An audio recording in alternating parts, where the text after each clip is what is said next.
This summer, Texas Democrats staged a dramatic walkout to block a Republican-led gerrymandering bill. And though the bill ultimately passed, their protest didn't go unnoticed. The move sparked national headlines, political countermeasures in states like California and New York, and a large conversation about what it means to lose loudly in American politics. Joining us today are two guests who recently wrote about this in the New York Times. It's Michael Brownstein, who's the chair of the philosophy department at John Jay College, and Alex Madva, philosophy professor at Cal Poly Pomona.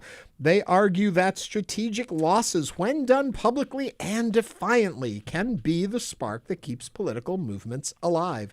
Michael and Jay, welcome to Hello Houston. And if you'd like to join the conversation, just call or text us at 713-440-8870. Gentlemen, welcome. I need to start off with the term lose loudly. I loved that, reading that in there. Talk about the power behind that. And when you start talking, introduce which one you are so our audience knows who's talking. Hi, I'm Michael Brownstein. That's me. Thanks. We're glad you liked the phrase. It probably helped us land the piece.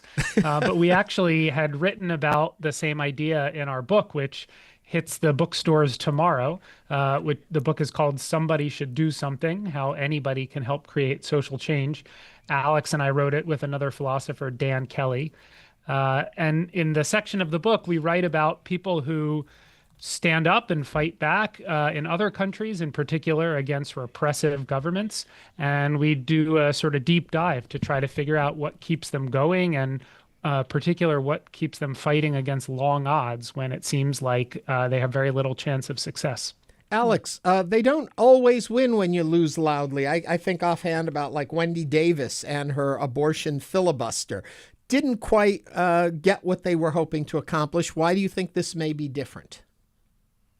Yeah, that's an excellent question. I think part of what we try to argue in the book and the piece is that we have to take the long view when we're thinking about these issues. So short-term losses can lead to long-term gains. And in particular, when folks lose loudly, other people pay attention, but it also helps to build solidarity. Other people are more willing to join the fight when they see folks fighting principled battles that they expect to lose. And so even if there are short-term setbacks, if you're growing the group, if you're growing the movement, then in the long term, it can lead to more success. Yeah, I noticed, and welcome. Nice to see you guys. I was a philosophy major in college, so I'm glad to see fellow philosophers on the show, by the way. So let me ask you this. Like in your article, you point to the LGBTQ situation in the early 90s, and they were loud and they were protesting, and it took them a while to get there. But that's a social issue. That's an issue where you find out your dad might be gay, or your son, your cousin. You start to know someone that is in that particular party, so to speak. Politically, it seems to be a little different. So would you compare the two, the political losing loudly versus the social losing loudly? Which do you think works better? I'm not sure that we have a principled distinction to make. I mean, to me, even though the fight for voting rights is as political as it gets, it's also deeply social because it's about whose voice counts in a society. And so I think the lessons translate back and forth pretty well, particularly the ones that Alex was drawing attention to, which is that when people show up to fight for what they believe in and fight for democracy, they don't do so under the illusion that just by showing up the fight is going to be won tomorrow, or that they as individuals are going to be the hero or the savior. What they do is they do it for the people standing next to them, for their community, or for the people they see as part of their community. And that's, to come back to voting rights, what it's all about to be in a democracy is to see ourselves as all part of the same political community, which I think is one and the same, social and political in the strict sense. I think another thing to bear in mind when we're thinking about the political context and a democratic context is you don't need to persuade everybody, right? You just need to persuade a majority of folks. And, the national stereotype of a state like Texas is that it's deep red, But of course, we don't need to tell your audience in Houston that there's actually a really huge number of independent voters in Texas as well. And if Democrats could persuade those voters that gerrymandering is a really big problem, then they could easily turn Texas blue on some of these issues. And recent polling from the University of Austin, Texas, the University of Texas at Austin, finds that although 2/3 of Republicans in Texas support the recent gerrymandering efforts, overwhelming majorities, not just of Democrats, but also of independents, oppose those efforts. And so as a result, the gerrymandering efforts in Texas are really deeply underwater. And we think that losing loudly can help to boost the signal about that and potentially change voters' minds. And so when we're going, Michael, that we're talking about this, when we're looking at the value in losing loudly, in many ways, like we were talking about, that is exactly what happened to Texas Democrats. Was essentially they knew that the redistricting maps were going to be passed, and it was going to happen pretty quickly as soon as they got back to the state. So how does that translate? Now we are here. We're all basically in the same situation. We have gotten the national attention. We do understand that there was a ripple effect within our country and other states looking at how that happened and the play essentially the Democrats did. How does it affect the long-term process in a state that we understand is still very conservative? Well, I think I'm not in the prediction game, so right. I don't I understand. want to be able to say, here's what's going to happen in Texas. But I guess the way I think about it is that compared to the alternative, which is not fighting back, the outcome of garnering national attention and really kickstarting other states to put their money where their mouth is. I mean, the California ballot measure explicitly says that this is in response to Texas's gerrymander. That puts attention where it needs to be for a national movement, which ultimately, I hope, leads to federal legislation against partisan gerrymandering. But there's no way to get there without fighting back in this way. And so it rather than take a stab at what's going to happen in the future, I guess it just seems to me, compared to the options on the table for Texas Democrats, this is by far the preferable one. Alex, let me ask you this. Going back to what Frank was talking about a minute ago, and when we talk about political movements versus social movements. And I would almost think that the goal would have to be to take a political movement and move it into the social arena, because in today's environment, if it's a political movement, instead of making change, it pushes people to their extremes back into their parties. You're attacking what we believe, whether it's valid or not, because I'm a voting Republican or Democrat, I'm going to support this end of it. Is that part of what has to be at play here to make these things successful? Absolutely. And that's one of the central arguments of the book, is that we dramatically underestimate our social power. The number one predictor of whether you're going to quit smoking is whether your spouse quits smoking. And the number one predictor of whether you're going to put solar panels on your roof is whether your neighbors put solar panels on their roof. And so one of the things that people really don't appreciate is the power that they have, even just by talking to other people in their close circles. So I think there's actually a pretty deep analogy when we're thinking about LGBTQ rights.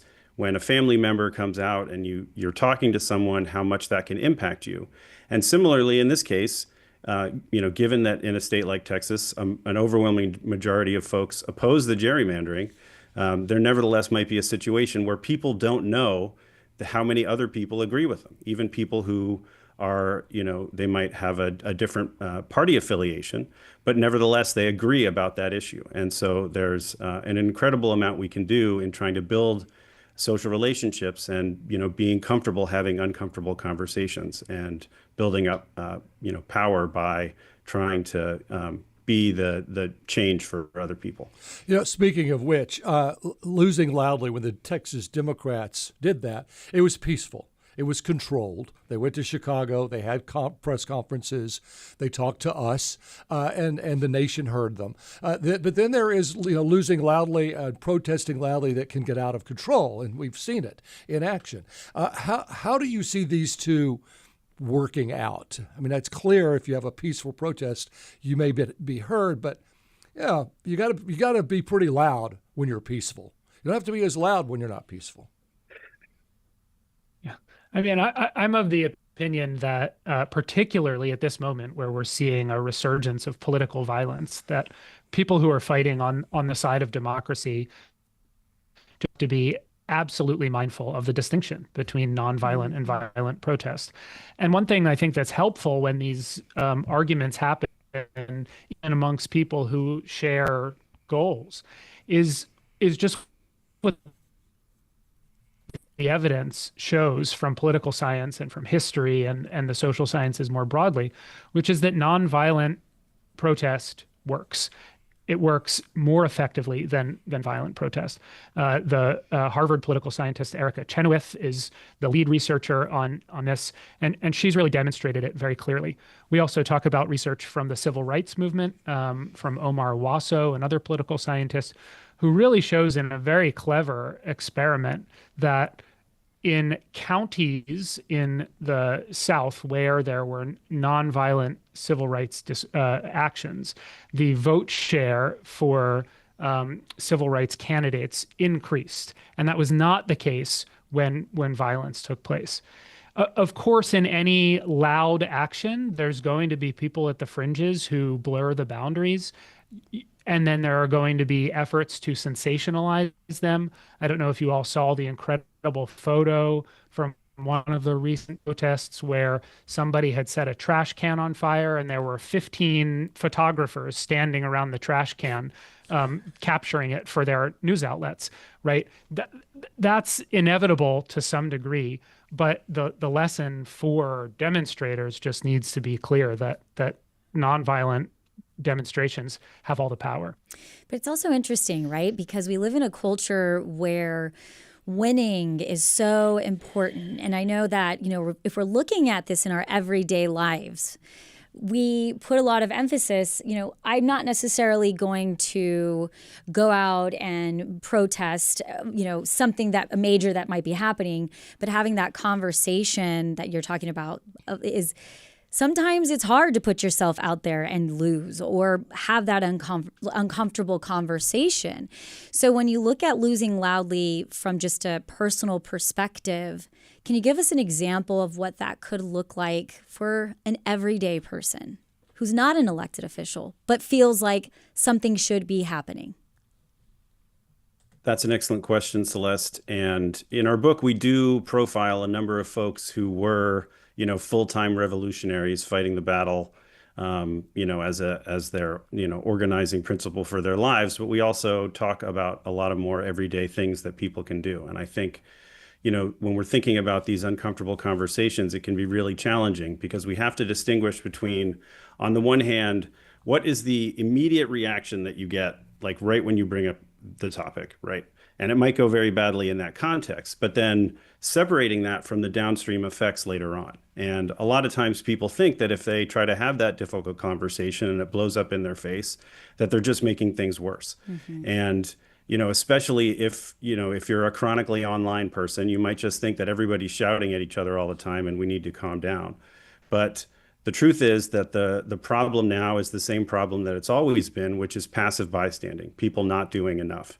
And actually, there's a lot of evidence that suggests that even if people react negatively when you bring something like this up to them, if they don't agree with you, that nevertheless, they might go on to change their behavior later on down the line. They might start to think about things and, no one wants to be criticized in the moment, but nevertheless, to the extent that you try to approach them with care and respect, they might take that lesson to heart and think a little bit differently next time. We haven't had much compromise since Ronald Reagan. How do you think we could get back there? How rather than being the left that's going to be loud and the right that's going to be forceful, how do we compromise? What's the path? Either one of you. Go make a stab at it there. That's a big question. Yeah. Well, I mean, maybe the way to take it is to look at a particular issue. So we write a lot about climate change in the book. And I think that a path of compromise, from my perspective, is one that frames the issue in terms of its effects on our everyday lives. So climate advocates have been trying for decades to get people motivated to take action around climate based on fears about the far future or sea level rise or extinction for endangered animals and so on. But really what we're seeing now, and we're going to see a lot more of, is the effects on our utility bills, the fact that we can't get insurance on our homes.